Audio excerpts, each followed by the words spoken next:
Namaste, welcome to BDD News. Munduga headlines.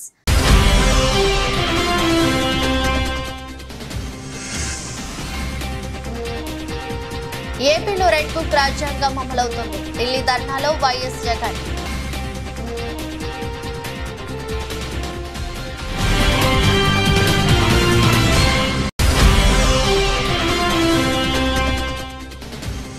RTC కార్మికులను PRC పరిధిలోకి ఎప్పుడు తెస్తారో చెప్పాలన్న బీఆర్ఎస్ ఎమ్మెల్యే హరీష్ రావు. కార్మికుల యూనియన్ ఎప్పుడు పునరుద్ధరిస్తారని ప్రశ్న.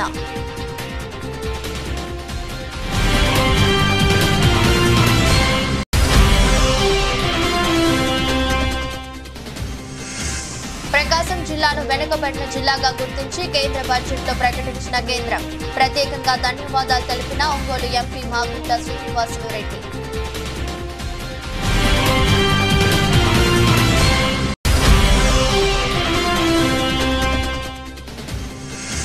నిరుద్యోగుల సమస్యపైన వాయిదా తీర్మానం అనుమతించని స్పీకర్. అసెంబ్లీలో భారత రాష్ట్ర సమితి ఎమ్మెల్యేల ఆందోళన.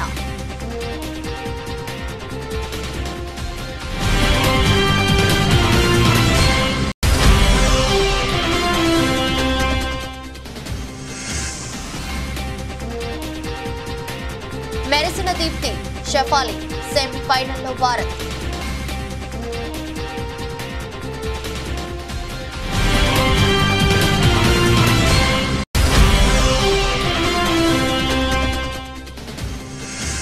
నష్టాల్లో కొనసాగుతున్న మార్కెట్లు. ప్రస్తుతం 121 పాయింట్ల నష్టంతో 80,307 వద్ద కొనసాగుతున్న సెన్సెక్స్.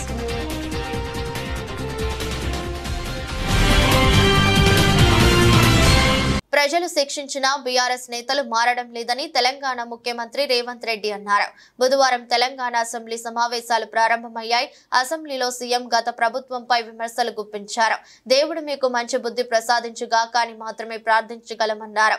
తెలంగాణపై కేంద్రం వివక్ష చూపిందని, ఇందుకు కేంద్ర మంత్రులు బండి సంజయ్, కిషన్ రెడ్డి క్షమాపణలు చెప్పాలని డిమాండ్ చేశారు. పంచాయతీలుగా మారిన తండాలకు రోడ్డు మార్గం లేదని, అన్ని తండాలకు మండల కేంద్రం నుంచి బీటీ రోడ్లు వేస్తామని తెలిపారు. తండాలకు విద్యుత్ సౌకర్యం కూడా కల్పిస్తామన్నారు. గత బీఆర్ఎస్ ప్రభుత్వం 7 లక్షల ఇళ్లకు తాగునీరు తవ్వలేదని ఆరోపించారు.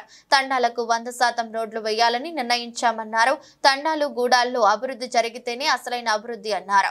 ప్రజలు శిక్షించిన బీఆర్ఎస్ నేతలు మారలేదని విమర్శించారు. రాష్ట్రంలో ఉన్న గిరిజనుల నివాస ప్రాంతాలకు రవాణా సౌకర్యము, తాగునీటి సమస్య పరిష్కారము, పిల్లలు చదువుకోవడానికి పాఠశాలలు ఏర్పాటు చేసినప్పుడే నిజమైన తెలంగాణ రాష్ట్రం యొక్క ఉద్దేశము నెరవేరినట్టు. ఈ మధ్యకాలంలో నేను చాలా విషయాలు నా నియోజకవర్గంలో కూడా తమరికి తెలుసు, తమరి పక్కనే ఉంటుంది బొమ్మరాజపేట మండలం. దాదాపుగా 72 తండాలు ఉన్నాయి ఒక మండలంలో. చాలా తండాలకు రవాణా సౌకర్యం లేదు, కానీ అవి గ్రామ పంచాయతీలుగా మారినాయి. ఆ ఊర్లో పాఠశాల లేకపోయినా, ఆ ఊరికి రోడ్డు లేకపోయినా, కొన్ని తండాలలో కరెంటు లేకపోయినా మనం వాటిని గ్రామ పంచాయతీలుగా వాటికి హోదా ఇచ్చినాం. అందుకే ఈ ప్రభుత్వం నిశితంగా గమనించి ఈ తెలంగాణ రాష్ట్రంలో ఉన్న అన్ని తండాలలో గ్రామ పంచాయతీలుగా రూపాంతరం చెందిన, గతంలోనే గ్రామ పంచాయతీలుగా ఉన్న తండాలకు ఖచ్చితంగా తండాల నుంచి మండల కేంద్రానికి 100% బీటీ రోడ్డు వెయ్యాలి అని మా ప్రభుత్వం నిర్ణయం తీసుకున్నది. కానీ సొంత ఊరికి పోవాలంటే రోడ్డు ఉండడం లేదు. సైకిల్ మోటార్ల మీద పోయి గుంతలలో పడి కింద పడి భార్య పిల్లలతో పోతూ ప్రమాదానికి లోనై చనిపోతున్నారు. దీనికి కారణం మనం సరైన మౌలిక వసతులు ఏర్పాటు చేయకపోవడం. అందుకే రాష్ట్ర ప్రభుత్వం ప్రత్యేకమైన కార్యాచరణ తీసుకొని ఇప్పటి వరకు నిర్లక్ష్యానికి గురైన తండాలను, గూడాలను, మారుమూల ప్రాంతాలను అభివృద్ధి పదం వైపు నడిపించాలని ఈ ప్రభుత్వం భావిస్తుంది. ఏపీలో శాంతి భద్రతలు పూర్తిగా క్షీణించాయని వైసీపీ అధినేత వైఎస్ జగన్మోహన్ రెడ్డి ఆరోపించారు. ఏపీ ప్రభుత్వానికి వ్యతిరేకంగా ఢిల్లీలోని జంతర్ మంతర్లో దీక్ష చేపట్టిన జగన్ మీడియాతో మాట్లాడుతూ ఏపీలో శాంతి భద్రతలు పూర్తిగా క్షీణించాయని పేర్కొన్నారు. 45 రోజుల్లోనే 30కి పైగా హత్యలు జరిగాయని ఆరోపించారు. దాడుల భయంతో దాదాపు 300 మంది వలస వెళ్లిపోయారని తెలిపారు.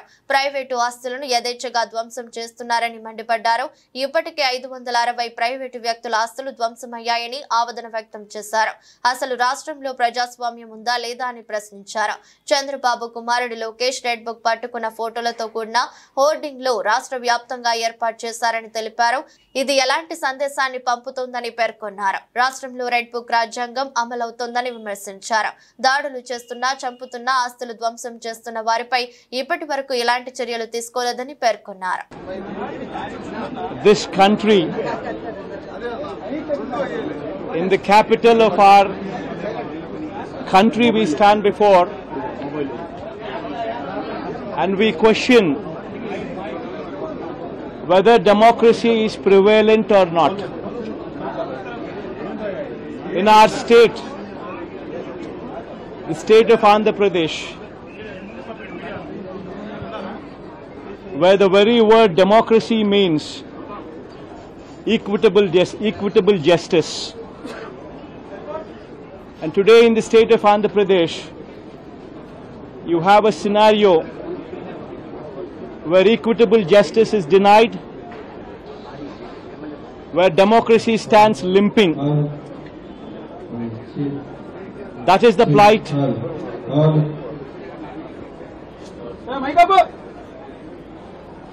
That is the plight of affairs in Andhra Pradesh. You have a government in place where within 45 days of coming into power, you have a situation where more than 30 people have been murdered, where you have more than 300 people on whom you have assaults taken place, which led to attempt of murder,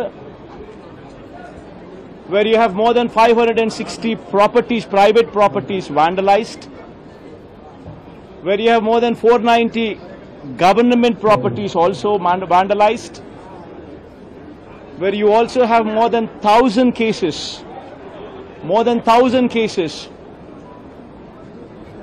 where you have a situation of assaults taking place.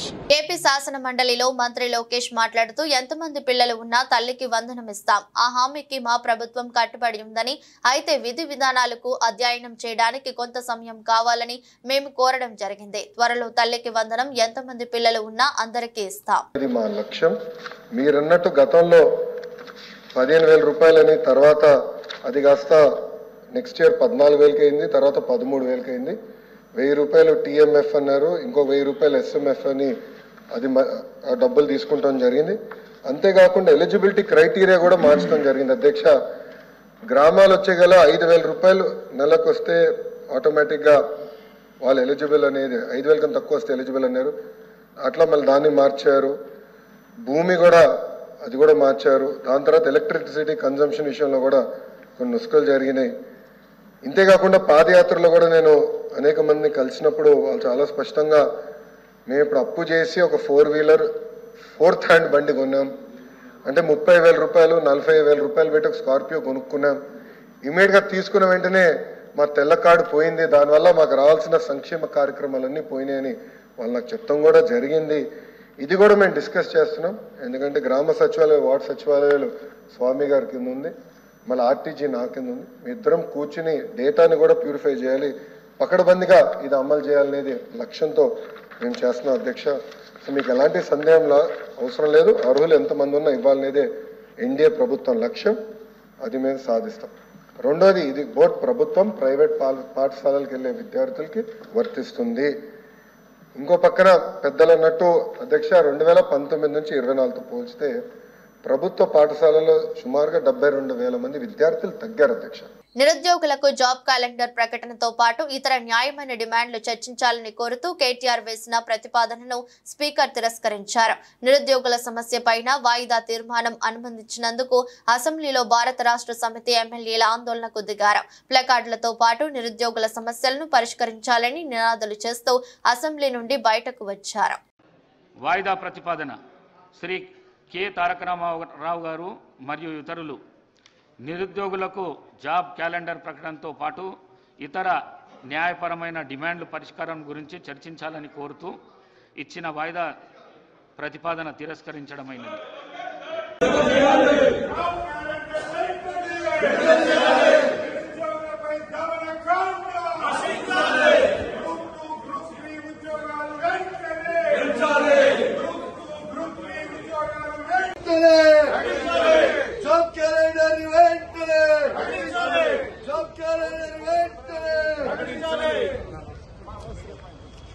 Andhra Pradesh లో ప్రజాస్వామ్యం కూని అవుతున్నదని YCP అధినేత జగన్ అన్నారు. AP ప్రభుత్వ దమన నీతికి వ్యతిరేకంగా ఢిల్లీలోని జంతర్ మంతర్ లో పార్టీ ప్రజాప్రతినిధులతో కలిసి ధర్నా చేస్తున్నారు. ఆయనకు యూపీ మాజీ ముఖ్యమంత్రి అఖిలేష్ యాదవ్ మద్దతు పలికారు. దీక్షా శిబిరానికి వచ్చి సంఘీభావం ప్రకటించారు.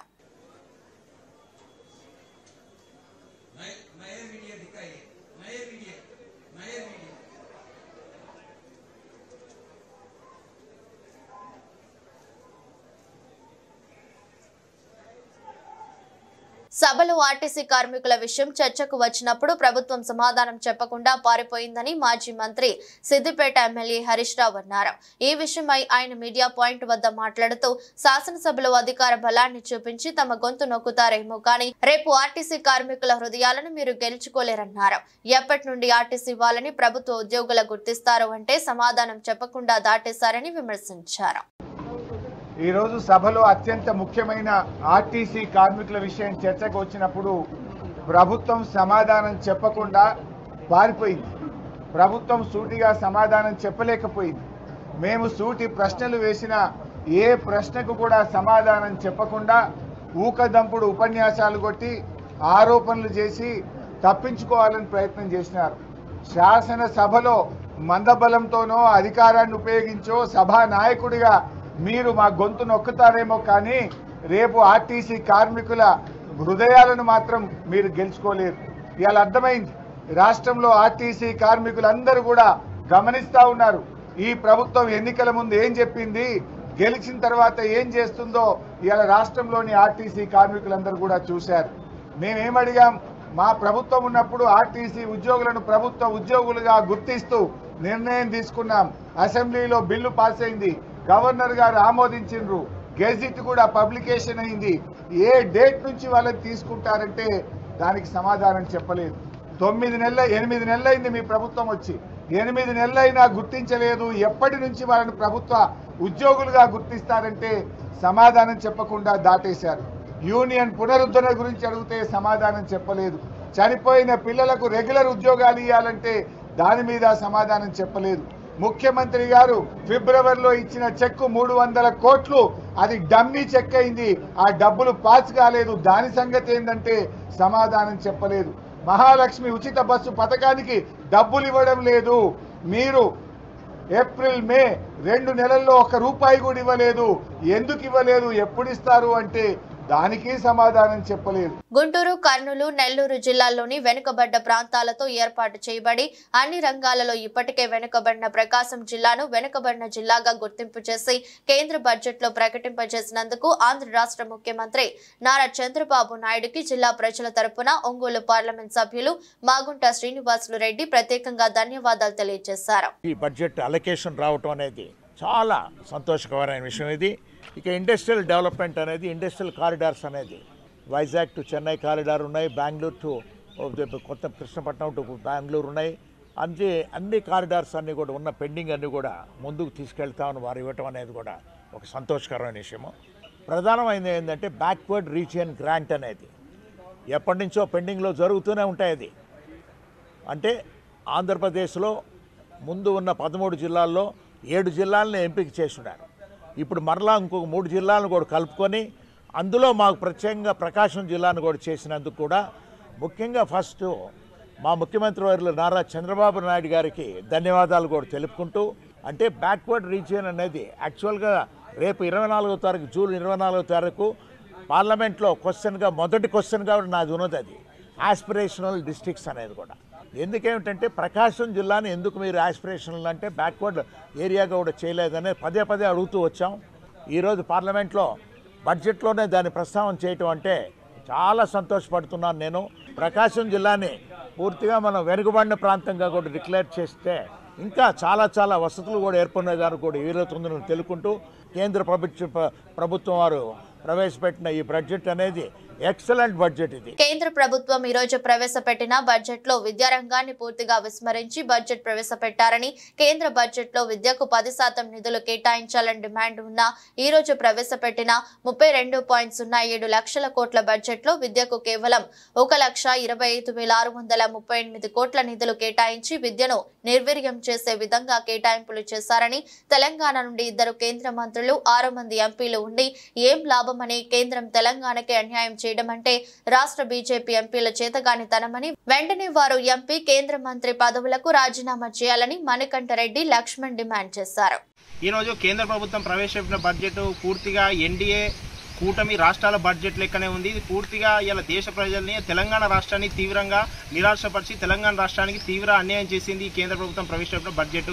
ఇలా కేంద్ర ప్రభుత్వం ఈరోజు బడ్జెట్ ప్రవేశపెడితే ఆ బడ్జెట్లో బీహార్, ఆంధ్రప్రదేశ్ రాష్ట్రానికి ఎక్కువ ప్రాధాన్యత ఇచ్చారు తప్ప కానీ తెలంగాణ పట్ల ఒక్క కేటాయింపుల పట్ల కూడా ప్రధాని స్పందించకపోవడం, అదేవిధంగా విభజన కేటాయింపులకు సంబంధించి దాన్ని కూడా మంజూరు చేయకపోవడం సిగ్గుచేటు. ఇలా తెలంగాణ విభజన హామీ చట్టం ప్రకారం తెలంగాణకు జిల్లాకు నవోదయ పాఠశాల, కేంద్ర విశ్వవిద్యాలయం, IIIT, IIM లాంటి అనేక విద్యా సంస్థలు రావాలని విభజన చట్టం చెప్తా ఉన్నా. ఇలా 3వ సారి అధికారంకి వచ్చిన మోడీ ఈసారి బడ్జెట్ కేటాయింపులోనైనా ఈ విభజన హామీ చట్టాలు అమలు చేస్తారని భావిస్తే ఆంధ్రప్రదేశ్ సంబంధించి విభజన హామీ చట్టాలు అమలు కట్టుబడి ఉన్నామంటారు తప్ప కేంద్రం కానీ తెలంగాణ విభజన హామీ చట్టంపై ఊసే లేదు. దీనికి సంబంధించి తెలంగాణ నుంచి 6 బీజేపీ ఎంపీలు, 2 కేంద్ర మంత్రులు ఉన్నా కూడా వాళ్ళ నిర్లక్ష్యం మూలంగానే ఎలా కేంద్ర ప్రభుత్వం తెలంగాణకు ఎలాంటి కేటాయింపు జరగలేదు. కేంద్రంలో ఉన్నటువంటి బీజేపీ ప్రభుత్వం 10 సంవత్సరాల కాలంలో విద్యారంగానికి 10% నిధులు కేటాయించకుండా కేవలం 2%, 3%, 4% నిధులు కేటాయించి దేశంలో ఉన్నటువంటి విద్యార్థులకు సంబంధించినటువంటి దేశంలోని విద్యారంగానికి తీవ్ర అన్యాయం చేసినటువంటి అంటే మోడీ 3వసారి అధికారంలో వచ్చిన తర్వాత కూడా ఈ విద్యారంగానికి అధిక నిధులు కేటాయిస్తారని ఆశిస్తున్న తరుణంలో కూడా పాత పద్ధతిలోనే విద్యారంగానికి నిధులు కేటాయించి భారతదేశంలో ఉన్నటువంటి విద్యార్థులకు, విద్యారంగానికి తీవ్రమైన అన్యాయం చేయడం జరిగింది. ప్రధానంగా తెలంగాణ రాష్ట్రానికి సంబంధించినటువంటి తెలంగాణ విభజన హామీ చట్టంలో ఉన్నటువంటి విద్యా సంస్థల గురించి ప్రస్తావన లేదు. అంటే తెలంగాణ రావాల్సిన హక్కుల గురించి, తెలంగాణ రావాల్సినటువంటి విద్యా సంస్థలు ఏదైతే గిరిజన యూనివర్సిటీ, అదేవిధంగా IIIT, మెడికల్ కళాశాల లాంటి విద్యా సంస్థలు నెలకొల్పాలని చెప్పేసి విభజన హామీ చట్టంలో స్పష్టంగా చెబుతున్నా కూడా 10 సంవత్సరాల తరుణం 10 సంవత్సరాలు పూర్తయిన ఇంతవరకు దానిపైన ప్రస్తావన లేదు. కోట్ల మందికి ఆరాధ్య దైవమైన చిలుకూరు బాలాజీ స్వామి పవిత్రతను దెబ్బతీయడానికి కుట్రలు జరుగుతున్నాయని బజరంగ్ దళ్ తెలంగాణ రాష్ట్ర కన్వీనర్ శివరాములు అన్నారు. దేవస్థానం వెళ్లే మార్గం వద్ద మరో వేములవాడ ధర్మపురి క్షేత్రం జోగులాంబ అమ్మవారి లాగా చిలుకూరు దేవస్థానం వద్ద మస్జిద్ కడుతున్నారని, దీనిని కట్టడి చేయడానికి హిందువులు అందరూ పెద్ద సంఖ్యలో పాల్గొని విజయవంతం చేద్దామని పిలుపునిచ్చారు. అనంతరం చిలుకూరు బాలాజీ ఆలయ ప్రధాన అర్చకులు మాట్లాడుతూ ఆలయ పవిత్రతను కాపాడడానికి అందరూ ఏకం కావాలన్నారు. చిలుకూరు బాలాజీ వెంకటేశ్వర స్వామి వారి దేవాలయం ఒక స్వయం వ్యక్త క్షేత్రం. అంటే తిరుమల వెంకటేశ్వర స్వామి భూలోకం పైన నేరుగా దిగి వచ్చినటువంటి క్షేత్రము చిలుకూరు బాలాజీ క్షేత్రము. అలాంటి ఒక క్షేత్రంలో తిరుమలకి ఏ నియమాలు వర్తిస్తాయో చిలుకూరుకు కూడా అలాంటి నియమాలు వర్తిస్తాయి. తిరుమల క్షేత్రం చుట్టూ 2 కిలోమీటర్ రేడియస్లో ఏ అన్య మత సంస్థ కానీ ఒక ప్రార్థనా స్థలాన్ని కానీ కొత్తగా నిర్మించడానికి అవకాశం లేదు. ఆ జీవోని మేము మళ్ళీ ప్రార్థిస్తున్నాము ప్రభుత్వాన్ని మీ ద్వారా. ఎందుకంటే ఇవాళ కొంచెం ఒక విచిత్రమైన సంఘటన జరిగింది. నూతనంగా ఒక మస్జిద్ నిర్మాణం చేయాలనేటటువంటి ప్రయత్నం ప్రారంభించినందువల్ల వాళ్ళు కూడా మా సోదరులే, వాళ్ళంటే మాకు అభిమానమే. కానీ ఈ దివ్యక్షేత్రముగా ఉండేటటువంటి చిలుకూరు బాలాజీ క్షేత్రానికి ఒక మతర సామరస్యానికి ప్రతీకగా ఉన్నటువంటి చిలుకూరు బాలాజీ క్షేత్రానికి ఇవాళ రోజు మత ఘర్షణలు రాకుండా అందరూ ఐకమత్యంగా జీవించేటట్టుగా ఆ మత పెద్దల్ని కూడా మేము ప్రార్థించేది. ఇక్కడ ఏమైనా కూడా కొత్తగా ఏ మసీదు నిర్మాణం ప్రయత్నం చేయవద్దని మీ ద్వారా ప్రభుత్వానికి అందరినీ ప్రార్థిస్తున్నాము. యథాతథంగా ఉండే విధంగా ఇంతకుముందు ఎలా ఉండిందో అలాగే ఉండే విధంగా ఈ ప్రస్తుత పరిస్థితిని కొనసాగించాలని మన పోలీస్ యంత్రాంగాన్ని, కలెక్టరేట్ గారిని ప్రార్థిస్తున్నాను. కలెక్టర్ పర్మిషన్ లేనిదే ఏ కొత్త నిర్మాణం, ఏ మత సంస్థ నిర్మాణం కూడా జరగడానికి వీల్లేదు. అలాంటిది కలెక్టర్ గారిని కూడా నేను జోక్యం చేసుకోవాలని ప్రార్థిస్తూ, ఏ ప్రయత్నమైనా ప్రారంభించి ఉంటే దాన్ని విరమించుకోవాలని మా సోదరుల్ని విన్నవిస్తున్నాను, ప్రార్థిస్తున్నాను, విజ్ఞాపిస్తున్నాను. సర్వే జనా సుఖినో భవంతు, సమస్త సన్మంగళాన్ని. అధ్యక్ష అంటూ కోవూరు తొలి మహిళా ఎమ్మెల్యే వేమిరెడ్డి ప్రశాంత్ రెడ్డి అసెంబ్లీలో ప్రసంగించారు. కోవూరు ప్రజల తరపున తన గళాన్ని వినిపించారు. గత ప్రభుత్వ విధానాలను ఎండగడుతూ ల్యాండ్ టైటిలింగ్ యాక్ట్ పై ధ్వజమెత్తారు. బుధవారం అసెంబ్లీ సమావేశాల సందర్భంగా గత వైసీపీ ప్రభుత్వం తీసుకువచ్చిన ల్యాండ్ టైటిలింగ్ యాక్ట్ చట్టాన్ని రద్దు చేస్తూ రాష్ట్ర రెవెన్యూ స్టాంపులు మరియు రిజిస్ట్రేషన్ శాఖ మంత్రి అనగాని సత్యప్రసాద్ ప్రతిపాదించిన బిల్లుపై జరిగిన చర్చలో ఆమె మాట్లాడారు. ప్రజలకు గుదిబండలా తయారైన చట్టాన్ని రద్దు చేస్తూ నిర్ణయం తీసుకోవడంపై ప్రభుత్వానికి ప్రత్యేక ధన్యవాదాలు తెలిపారు. అధ్యక్ష, సభలో మాట్లాడేందుకు అవకాశం ఇచ్చిన మీకు ముందుగా ధన్యవాదాలు. అధ్యక్ష, నాకు ఎమ్మెల్యేగా అవకాశం ఇచ్చిన ముఖ్యమంత్రి శ్రీ నారా చంద్రబాబు నాయుడు గారికి, నన్ను ఆశీర్వదించి అసెంబ్లీకి పంపిన కోవూరు నియోజకవర్గ ప్రజలకు కృతజ్ఞతలు తెలుపుతున్నాను. మొదటిసారిగా అసెంబ్లీలో ల్యాండ్ టైటిలింగ్ యాక్ట్ పై మాట్లాడే అవకాశం రావడం చాలా సంతోషం. వైసీపీ ప్రభుత్వం తీసుకొచ్చిన ల్యాండ్ టైటిలింగ్ యాక్ట్ అనేది భూ యజమానుల మెడకు ఉరితాడు లాంటిది.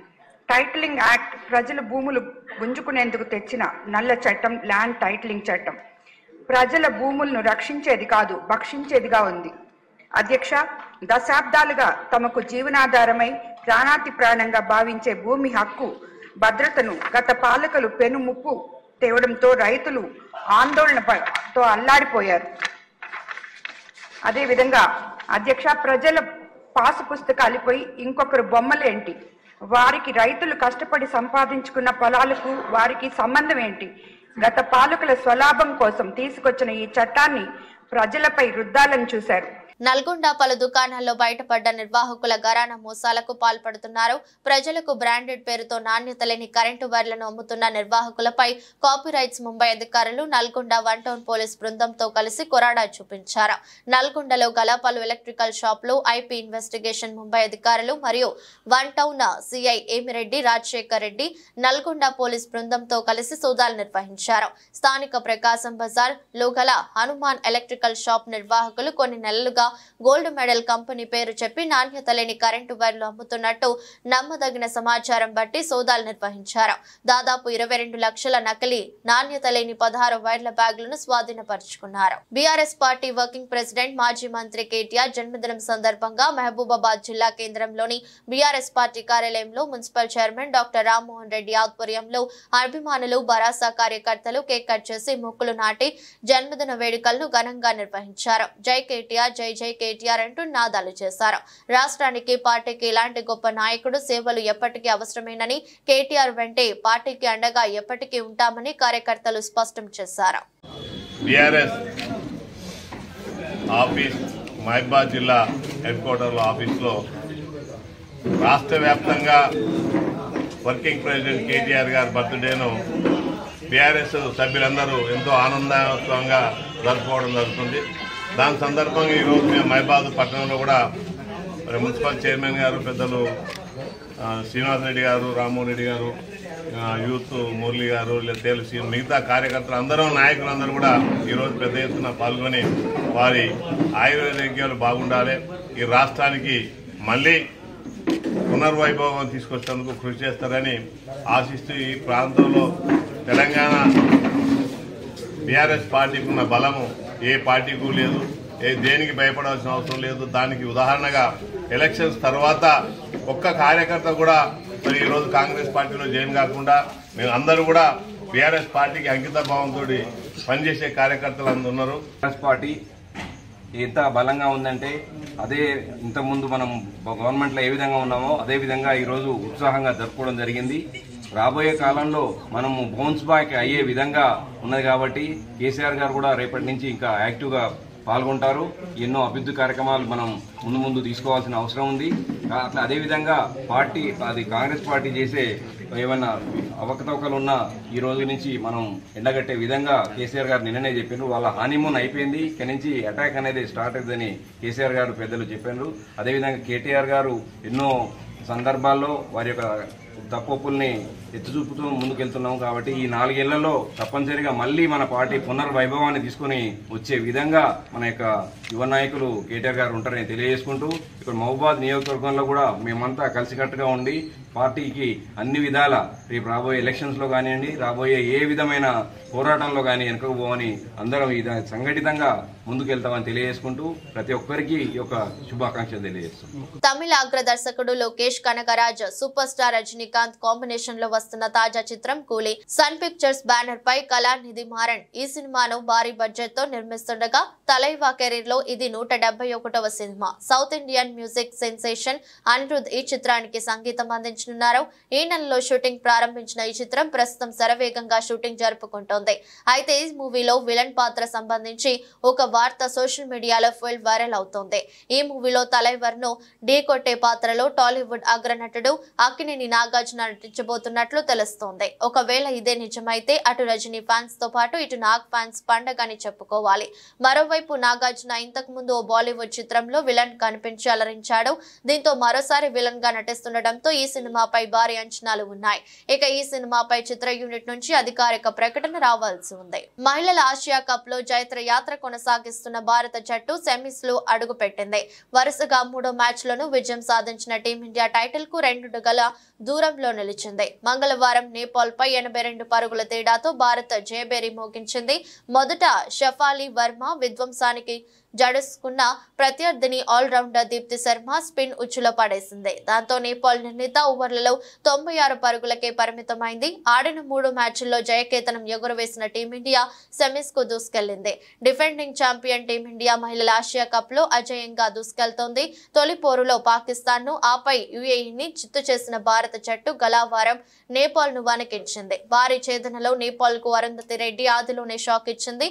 తన మొదటి ఓవర్లోనే ఓపెనర్ సంజానా కట్కా బౌల్డ్ చేసి నేపాల్ ను ఒత్తిడిలో పడేసింది. దేశీయ స్టాక్ మార్కెట్లు బుధవారం నష్టాల్లో ట్రేడ్ అవుతున్నాయి. నిన్న పార్లమెంట్ లో బడ్జెట్ ప్రవేశపెట్టిన నేపథ్యంలో మార్కెట్లు కుప్పకూలిన విషయం తెలిసిందే.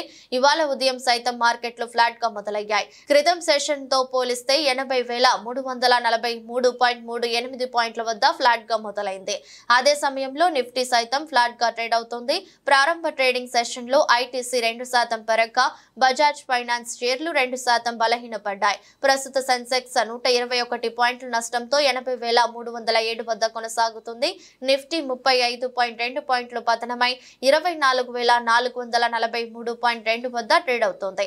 మార్కెట్లో HDFC life, Tata motors, tech Mahindra, ITC, SBI life insurance లాభాల్లో కొనసాగుతుండగా Tata consumer product, Bajaj finance, Nestle, HUL, Grasim నష్టాల్లో కొనసాగుతున్నాయి. వార్తలు ముగించే ముందు మరోసారి హెడ్లైన్స్.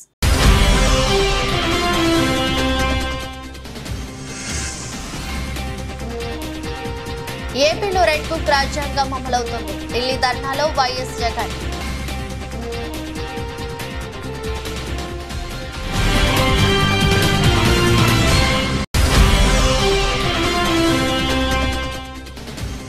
ఆర్టీసీ కార్మికులను పీఆర్సీ పరిధిలోకి ఎప్పుడు తెస్తారో చెప్పాలన్న బీఆర్ఎస్ ఎమ్మెల్యే హరీష్ రావు.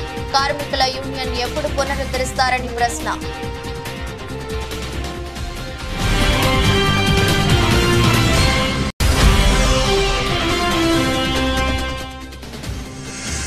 ప్రకాశం జిల్లాను వెనుకబడిన జిల్లాగా గుర్తించి కేంద్ర బడ్జెట్లో ప్రకటించిన కేంద్రం. ప్రత్యేకంగా ధన్యవాదాలు తెలిపిన ఒంగోలు ఎంపీ మాగుంట శ్రీనివాసులు రెడ్డి.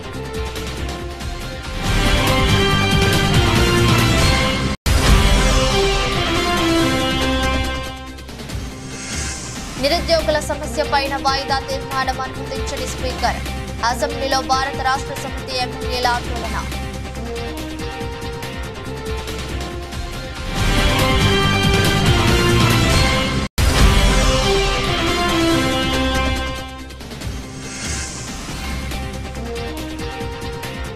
మెరిసిన దీప్తి షఫాలి, సెమీఫైనల్లో భారత్.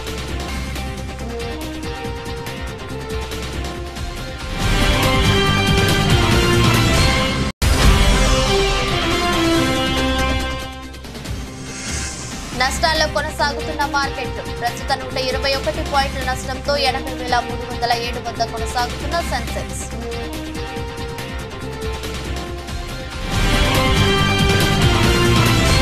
ఇది రోజు బులెటిన్. మరో బులెటిన్లో మళ్ళీ కలుద్దాం. అంతవరకు సెలవు. నమస్కారం.